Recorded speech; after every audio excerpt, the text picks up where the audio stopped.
Recognizing that learning is part of all employees' responsibilities, both managers and peers, along with training professionals, are actively involved in helping other employees gain new skills and perspectives. This helps reinforce the value of learning, and it's important to the business. Why is this emphasis on strategic training important? Companies are in the business to make money, and every business function is under pressure to show how it contributes to business success, or else it faces spending cuts and even outsourcing. To contribute to a company's success, training activities should help the company achieve its business strategy. A business strategy is a plan that integrates the company's goals, policies, and actions. The strategy influences how the company uses physical capital, like plants, technology, and equipment, financial capital, like assets, cash, and revenues, and human capital, including employees. The business strategy helps direct the company's activities, production, finance, marketing, and human resources to reach specific goals.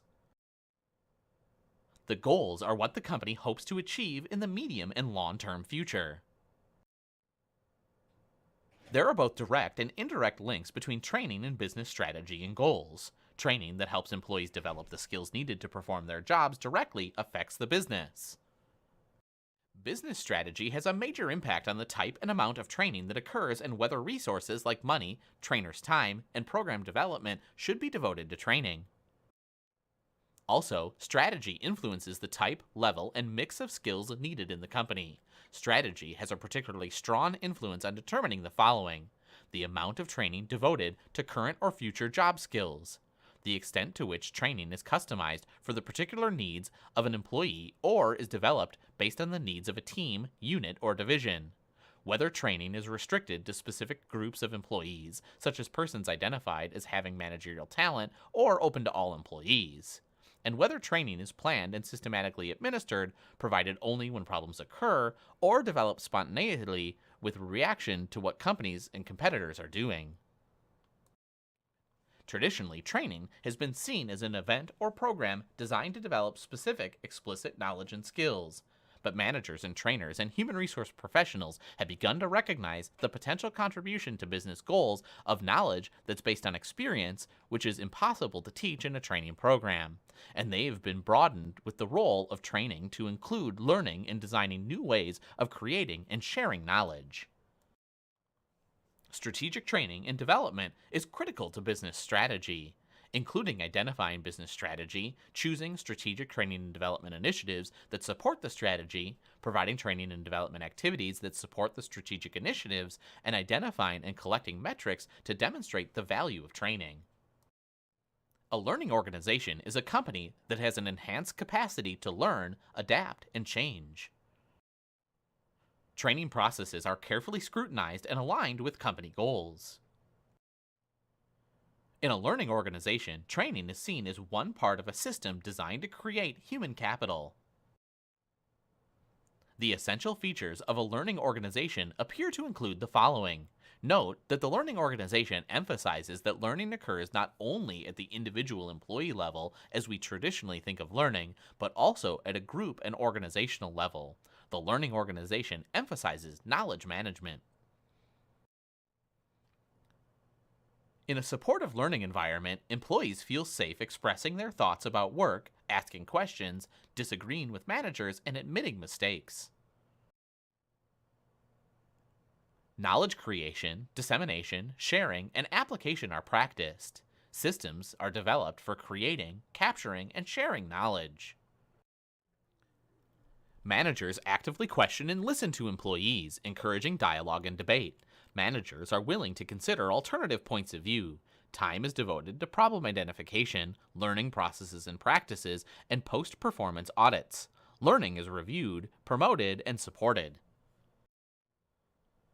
One of the most important aspects of a learning organization is the ability for employees to learn from failure and from successes. That is, learning includes understanding why things happen and why some choices lead to outcomes. Both successes and failures trigger investigation, which can help employees revise assumptions, models, and theories. A single training event or program is not likely to give a company a competitive advantage, because explicit knowledge is well known and programs designed to teach it can be easily developed and imitated. However, tactic knowledge, developed through experience and shared through interactions between employees, is impossible to imitate and can provide companies with a competitive advantage. First, there's a recognition that to be effective, learning has to be related to helping employee performance improve and the company to achieve its goals. This connection helps ensure that employees are motivated to learn and that the limited resources, both time and money for learning, are focused in areas that will directly help the business succeed.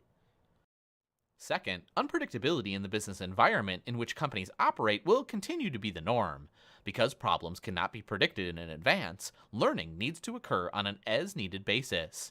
Companies need to move beyond the classroom and instead use job experiences, online learning, and mobile learning to help employees acquire knowledge and skills while they focus on business problems.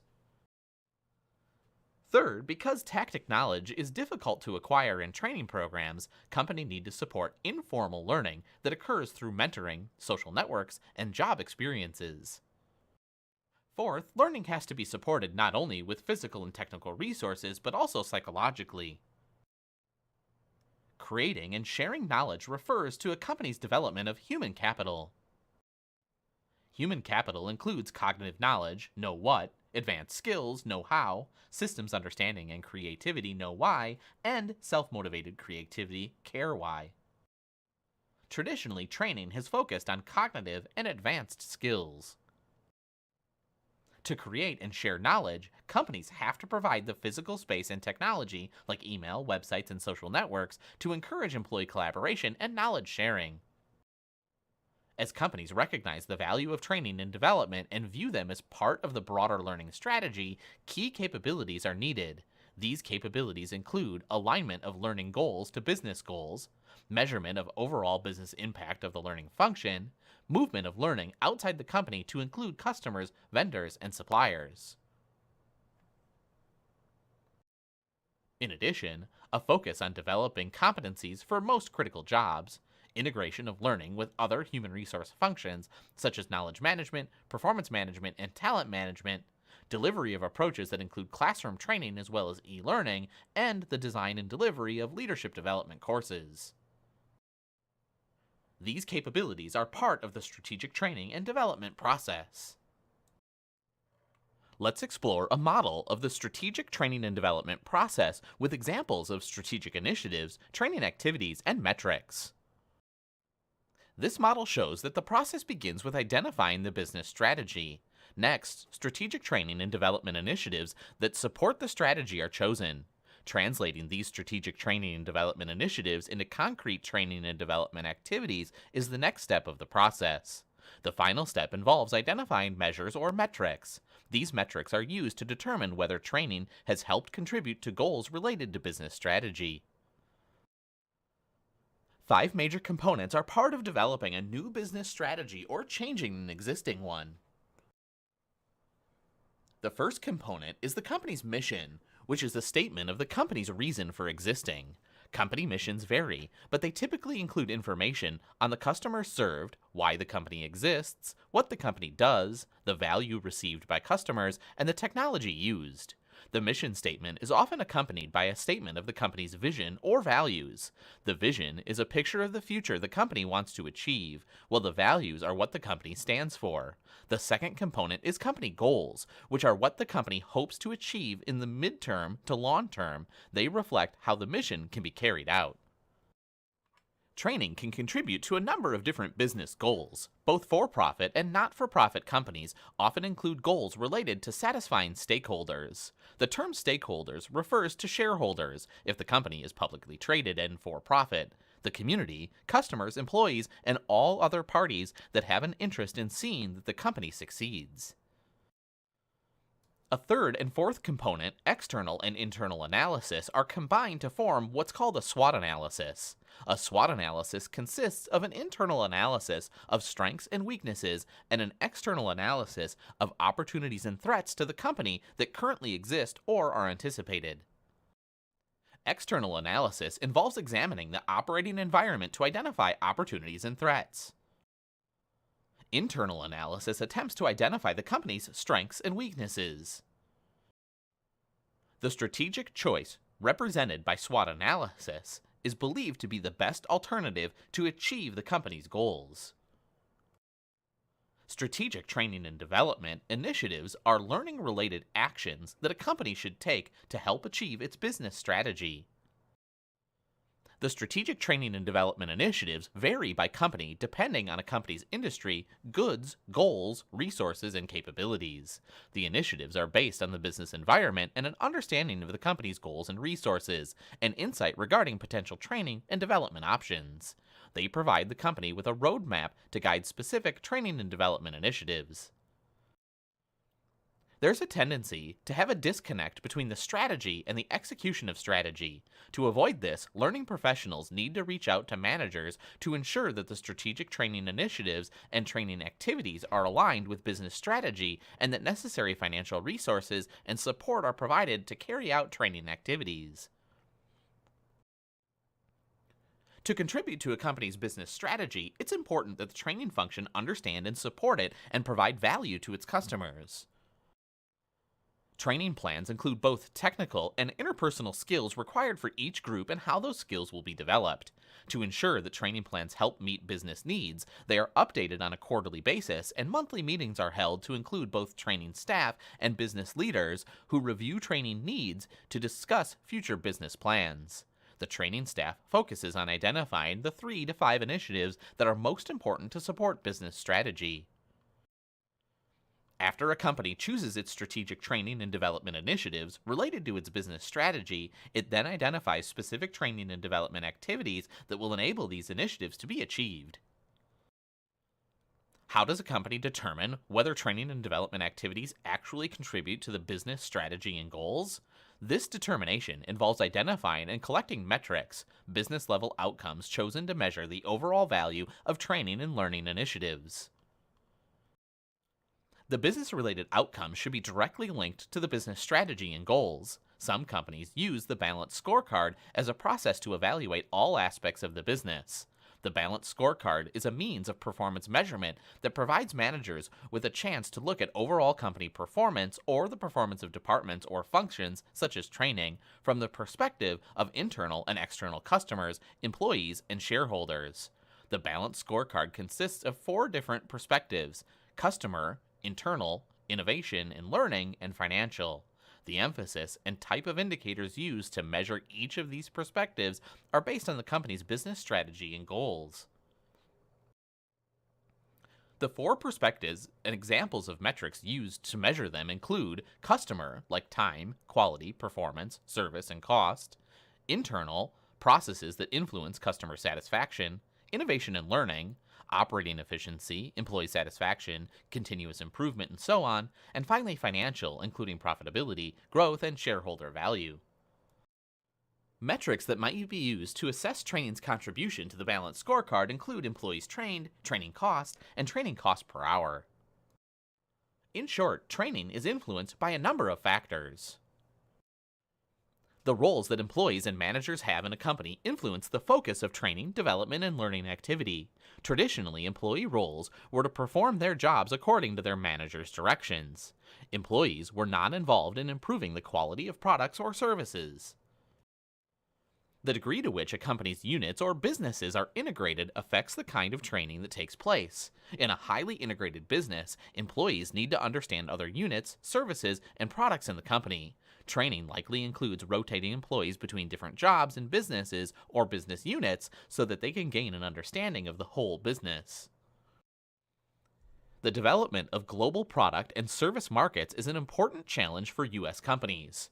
For companies with global operations, training is used to prepare employees for temporary or long-term assignments overseas.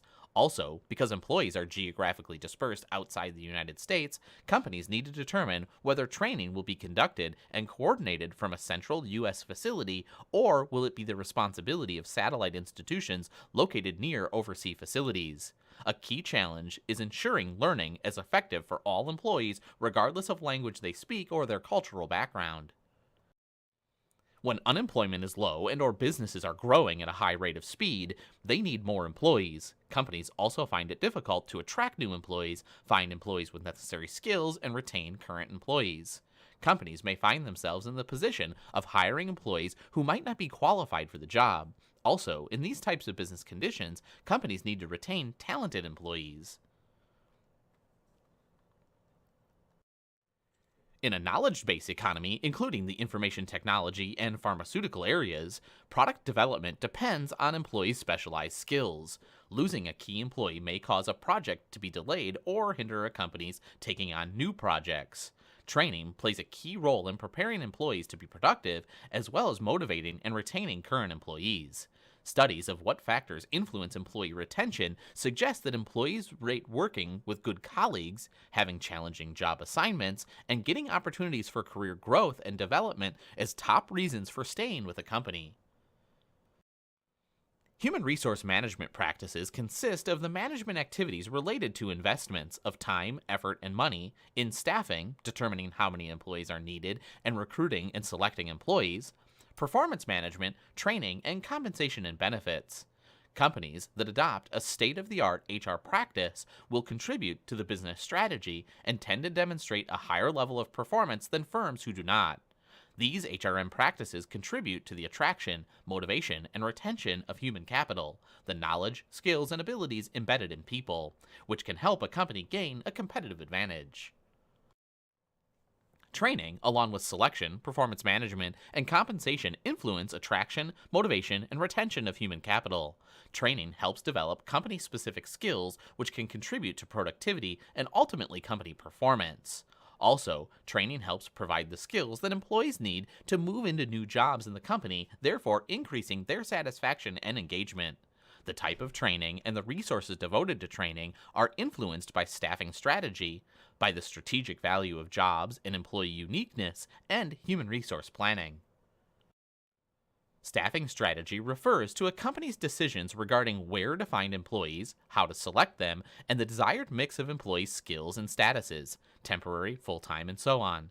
It's important for you to recognize that training and development and learning opportunities can vary across companies because of the differences in companies' evaluation of the labor market, their staffing strategy, or the strategic value and uniqueness of jobs and positions.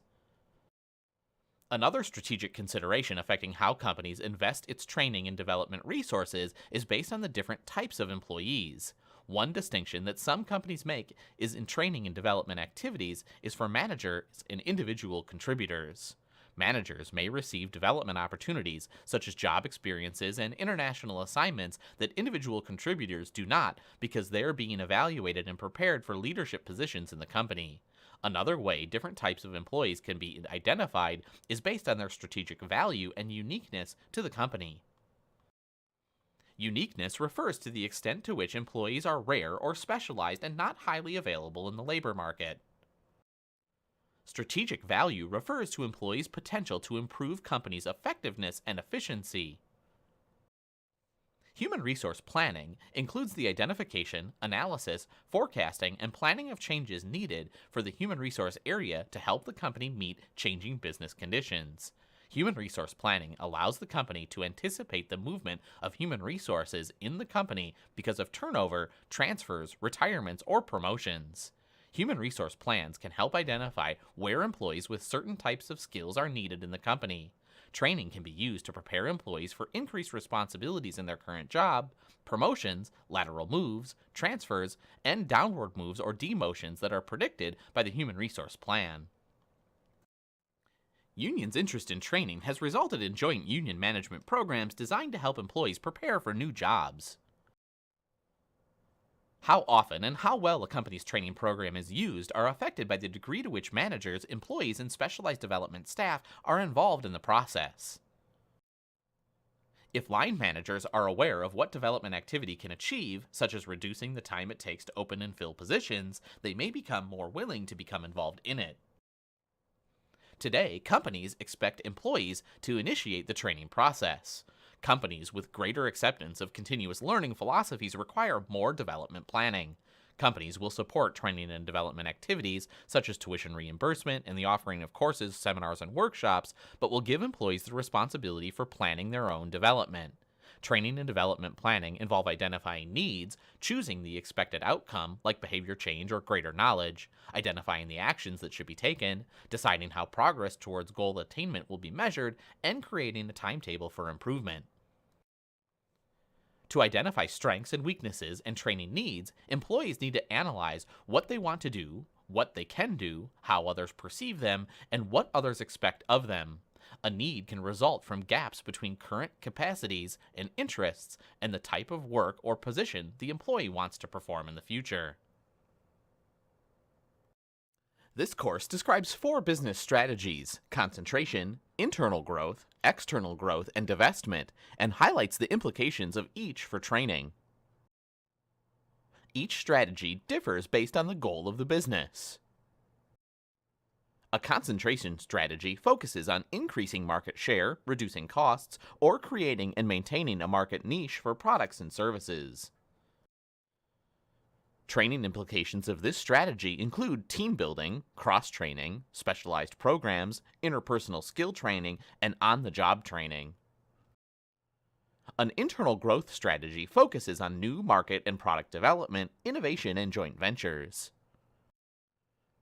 The implications of this strategy include high-quality communication, cultural training, development of organizational culture that values creative thinking and analysis, technical competence in jobs, manager training in feedback and communication, and conflict negotiation skills. An external growth strategy emphasizes acquiring vendors and suppliers or buying businesses that allow the company to expand into new markets. Training implications for this strategy include determination of the capabilities of employees, integration of training systems, methods and procedures of combined firms, team building, and development of shared culture. A divestment strategy emphasizes liquidation and divestiture of businesses.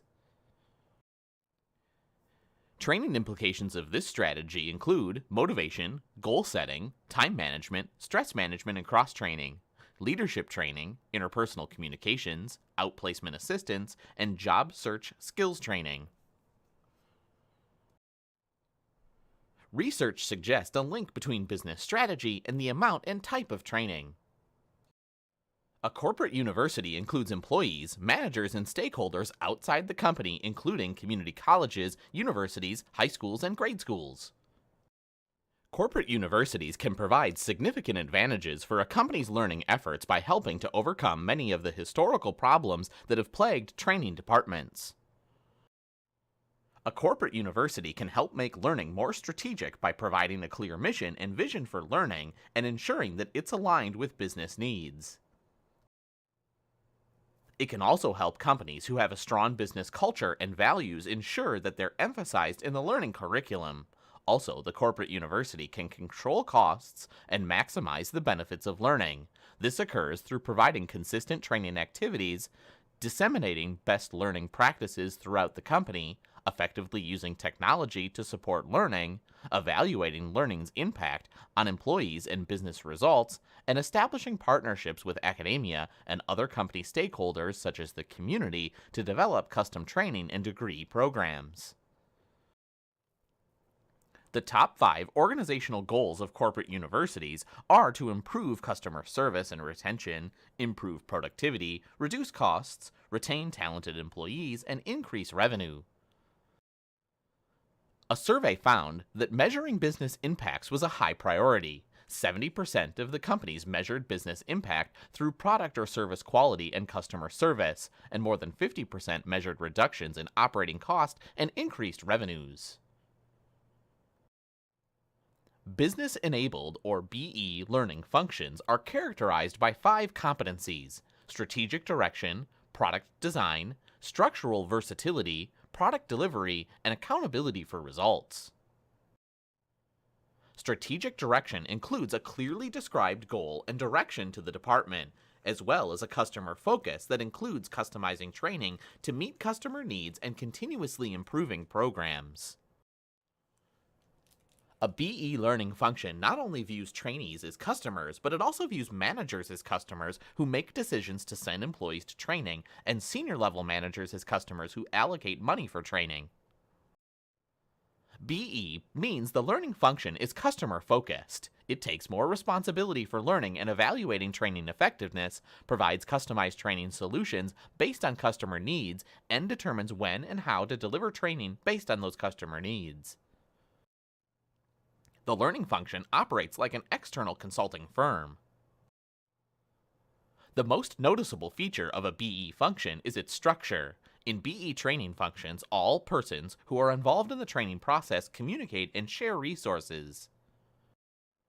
Trainers, who are responsible for developing training materials, delivering instruction, and supporting trainees, work together to ensure learning occurs. The trainers not only have specialized competencies like instructional design, but also serve as internal consultants and provide a wide range of services like needs assessment, content improvement, customization of programs, and results measurement. Internal marketing is especially important for trainers who act as internal consultants to business units.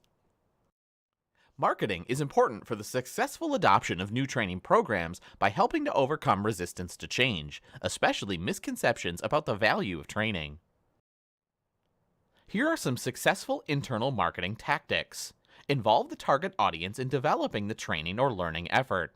Demonstrate how a training and development program can be used to solve specific business needs. Showcase an example of how training has been used within the company. Identify a champion who supports training, and speak in terms that employees and managers understand. It's also important to develop and communicate the training brand. A brand includes the look and feeling of the training function that is used to create expectations for its customers. The training function also needs to develop its own strategy and communicate it to its customers. The strategy should include what products and services it plans to offer, how training requests will be handled and by whom, how it will demonstrate partnerships with other departments and business units within the company, and the service level that it intends to provide to customers. Service before, during, and after training, development, or other learning initiatives needs to be considered. The training function strategy should be aligned and coordinate with the business strategy. Outsourcing refers to the use of an outside company, an external services firm, that takes complete responsibility and control of some training or development activities, or that takes over all or most of a company's training, including administration, design, delivery, and development. Business processes outsourcing refers to the outsourcing of any business process such as HRM, production, or training. Survey results suggest that slightly more than half of all companies outsource instruction. Less than half outsource some or all of the responsibility for developing customized training content and courses. Why should companies outsource training? Some of the reasons are cost savings, time savings that allow a company to focus on business strategy, improvements in compliance and accuracy in training mandated to comply with federal, state, or local rules, like safety training as an example, the lack of capacity within the company to meet learning demands, and the desire to access best training practices. Some companies choose a comprehensive approach, outsourcing all training activities. Although some companies are beginning to outsource and the trend appears to be growing, most companies outsource only smaller projects, not the complete training and development function. Two reasons that companies do not outsource their training are 1. The inability of outsourcing providers to meet company needs, and 2. Companies' desire to maintain control over all aspects of training and development, especially delivery of learning content.